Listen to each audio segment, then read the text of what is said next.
That's me in there, Conrad Hart. Or maybe it would be more appropriate to say that's my body, lying in a tiny shuttle. Deep in cryogenic sleep for 50 years, I've been drifting around the cosmos alone.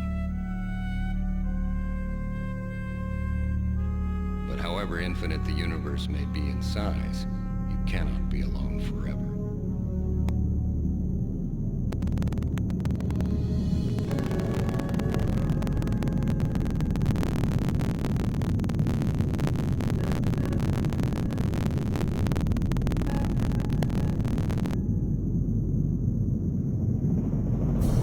Something eventually found me.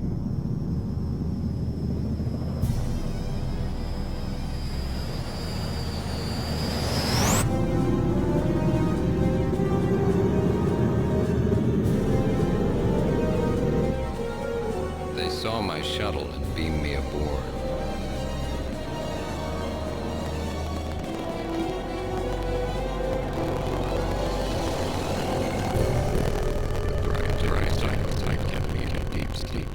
Suddenly interrupted. I came to and opened my eyes,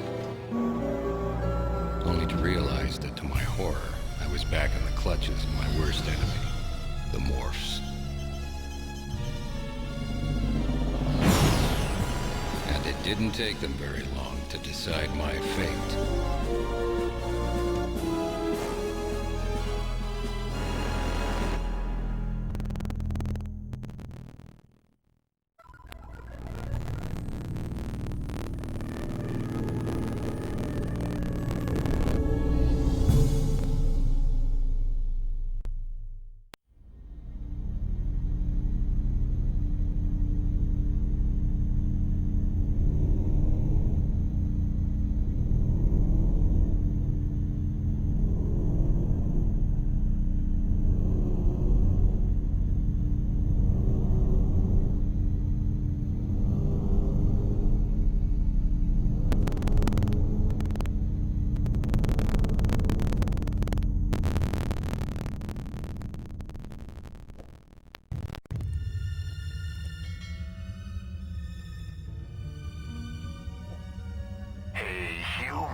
Welcome to the Lunar Penitentiary, New Alcatraz. Easy to get in, impossible to escape, if you dare.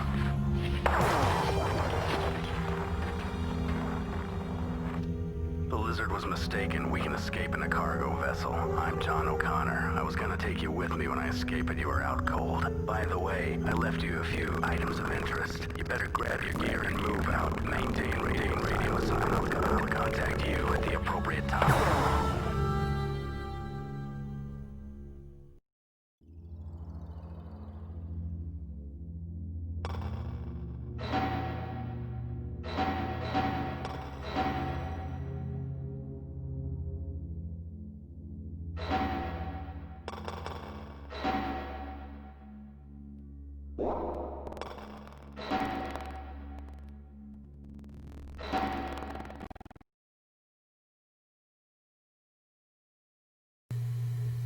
Welcome back to another Gaming Memories video.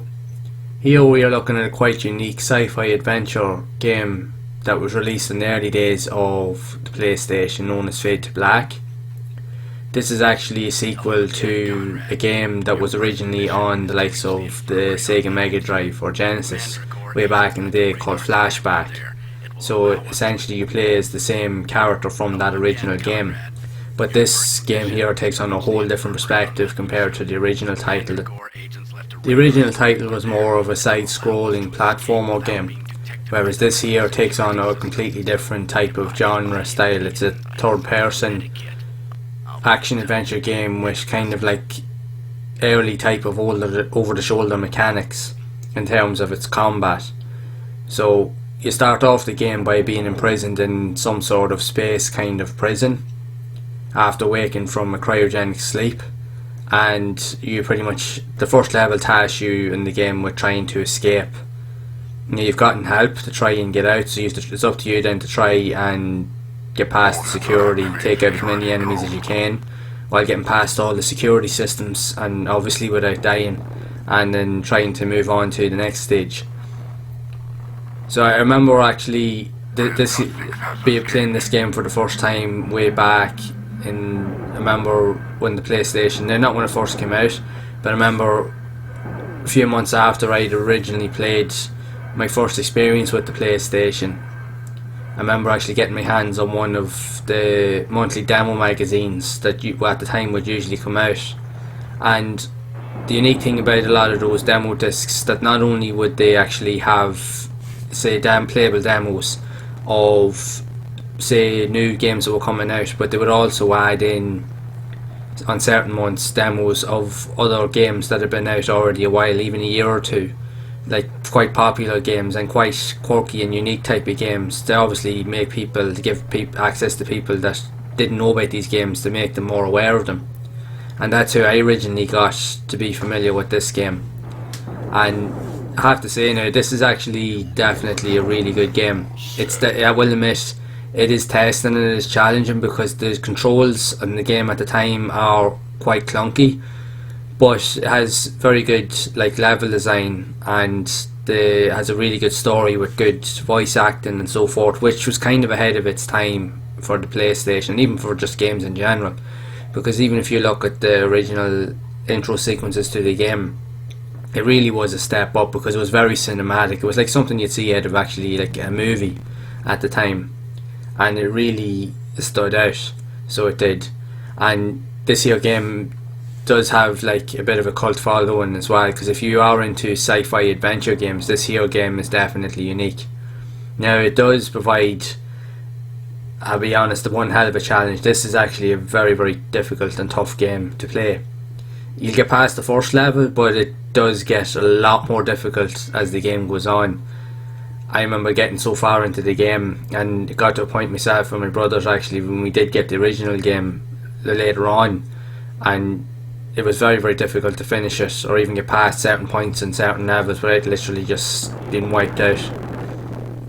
The one advantage is that you did have cheats, codes or passwords that you could use, and they would allow you to unlock additional abilities like, say, extra weapon upgrades and even infinite health. Sometimes it would kind of glitch the game out, but at least it allowed you to get past certain areas that were really, really difficult in the game, because there was key areas in this game that were extremely difficult. You'd have to play it through multiple times before you'd actually get lucky enough to even get past it even once, only then to pretty much get destroyed then on the next game. Because this game was definitely that style back in those days, where a lot of it was due to trial and error. That's how a lot of these games kind of operated, that you'd get past one area only to literally be absolutely destroyed and crucified in another. So they were very, very difficult games back in those days. There really was no room for error. But aside from that, I can't take away from the fact that this was actually a very unique game for its time, and it was actually a really cool game with a good plot, good gameplay, good flow to the gameplay. It did have good mechanics, even though the controls were a bit on the clunky side, and trying to react to specific enemy movements in time so that you don't get destroyed. And you had to be wary of environmental hazards, because pretty much a lot of the stuff in the levels, like traps and so forth, or even say you'd have electrical kind of grids on the floors and stuff like that would electrocute you, so you had to be aware of loads of different concepts in the game.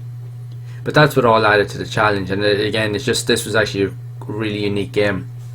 So again, I remember actually when I got the demo of it, and you were able to play through the first part of this level on the first level, and it was pretty cool because again, it was something completely different. And I remember actually playing it, and I actually really enjoyed it, even though I wouldn't have been into sci-fi games as much back then, but this definitely gave me a whole new love for the whole sci-fi kind of genre. So it did, because it was quite unique. And again, because I was so used to playing the likes of Resident Evil and other games similar to it, and I enjoyed those type of stories, so this definitely was a really good mix of all those different type of games that I played in the past.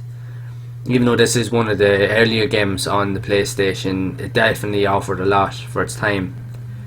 So the cool thing about this game as well is that you can explore the levels, and there's loads of different areas. I remember on the demo you were able to get into this hidden area as well, And again, it took quite a few tries to figure out how to get past those electrical grids. You really have to time your jumps, and you have to be careful of your surroundings. You go too close, and the collisions detection and it would crucify you, let's just put it that way.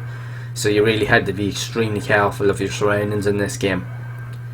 But I remember then later on, around Christmas in '97, when I was getting myself and my brothers got our PlayStation for Christmas, and at the time you got access, we were allowed to get, there was a bundle that was actually in the local kind of game shop that we were getting for Christmas, and our parents had said to us, right, you can get the PlayStation, but there's a selection of games that you could get. You got one memory card, you got 2 controllers, and you had a choice of I think 6 games that you could get, but you only allowed to get 2 out of those 6.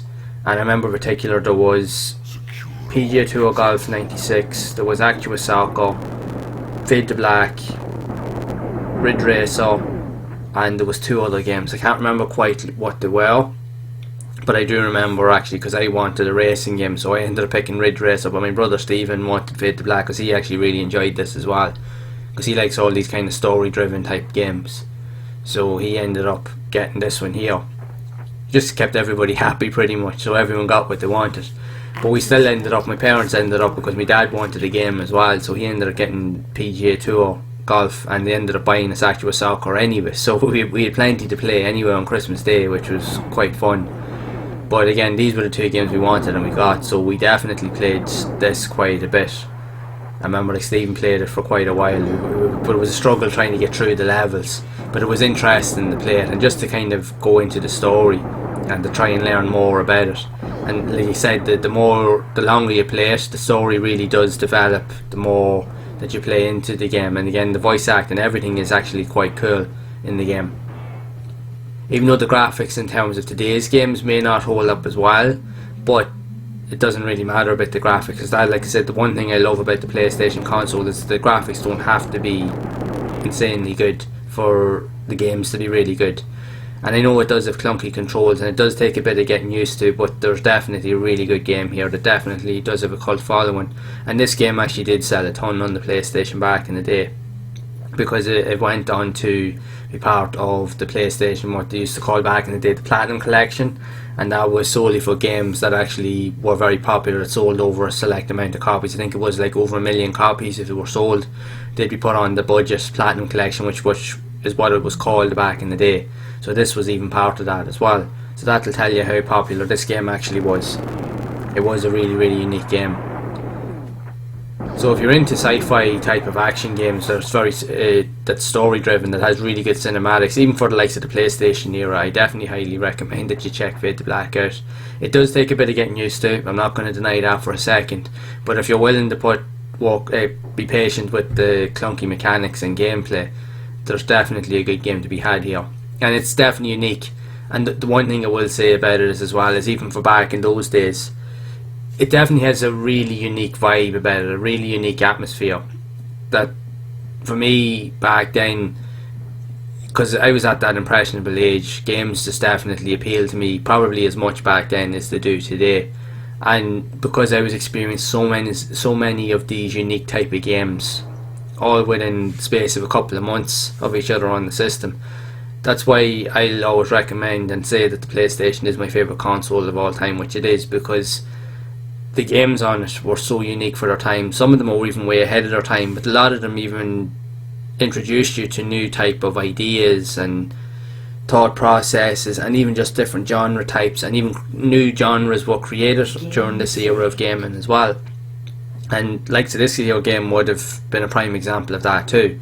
So it's definitely unique and it has a lot to offer, and that was in a time period when the likes of sci-fi shows and films and that were kind of like a big thing. You'd see a lot of it on TV. A lot of TV shows used to be very kind of sci-fi orientated, like with spaceships and stuff, and this fitted into that perfectly. So it did.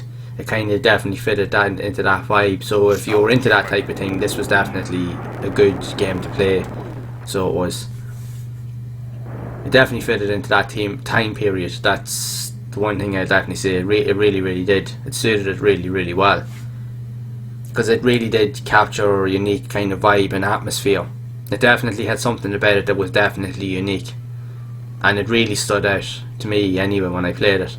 And I will admit, I really do still enjoy this game, and it's definitely a game I do go back to play every so often, because I just like the play style. I just like the kind of the cinematics. Plus, it does have kind of like a movie-esque kind of vibe to it as well, which back in the early days of the PlayStation was definitely unique. It was really cool. It was a really cool kind of vibe and feature to kind of have, and this game really did capture that. So it did. So it's definitely a game that I would recommend to actually experience. So if you haven't played the game at all yet, or if you have played it, I highly recommend you revisit it, or just even try and experience it for the first time, because it is a very unique game.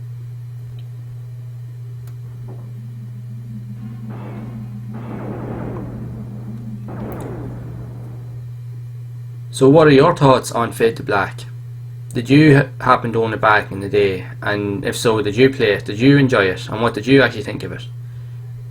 Make sure to let me know down in the comments, as I'd love to hear your experiences of the game, because this is a unique type of game from the early days of the PlayStation. It does have a unique kind of experience to it, and definitely has a cool vibe, in my opinion. And it's definitely something that should be explored a lot more and even revisited. So if you have enjoyed this video, make sure to leave a like, also subscribe to the channel and hit that bell icon to be updated whenever I release future videos, as I will be re-exploring classic games like this here, and even playing other games that I never got to experience back in the day. Plus it also helps with creating more videos and getting more exposure to help grow the channel further. So as always, keep playing all those classic games and enjoying them. And again, make sure to keep those gaming memories alive.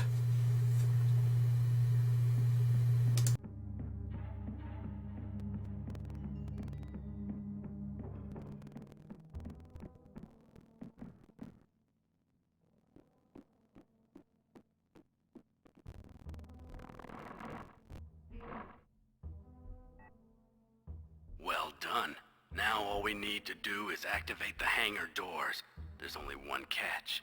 The warden's the only one who has the access code to the computers. Watch it though, he's a tricky one. Once you have the code, enter it at the terminal in the computer room. I should then be able to open the doors from where I am by remote control. End of message.